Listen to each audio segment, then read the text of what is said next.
भारतीय हद्दीत असणाऱ्या हिंद महासागरात मान्सूनला अनुकूल बदल होत आहे। आता हिंद महासागरात कमी दाबाचा पट्टा निर्माण झाला आहे। कमी दाबाचा पट्टा मान्सूनसाठी अनुकूल आहे। यंदा 19 मे रोजी मान्सून अंदमान निकोबार मध्ये दाखल होण्याचा अंदाज IMD कडून व्यक्त करण्यात आला आहे। उन्हामुळे घामांच्या धारांनी त्रस्त झालेल्या नागरिकांना गारवा देणारी बातमी आली आहे।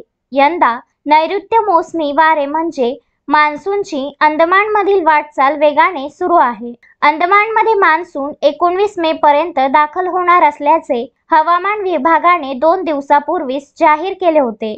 आता हवामान विभागाने मान्सूनच्या पुढील प्रगतीचा अंदाज व्यक्त केला आहे। मान्सून यंदा केरळमध्ये वेळेआधीच दाखल होणार आहे। यामुळे मान्सूनची वाट पाहणाऱ्या शेतकऱ्यांना आणि नागरिकांना चांगला दिलासा मिळाला आहे। गेल्या वर्षी मान्सून 4 जूनला केरळात दाखल होण्याचा अंदाज होता, परंतु त्याची वाटचाल लांबली होती।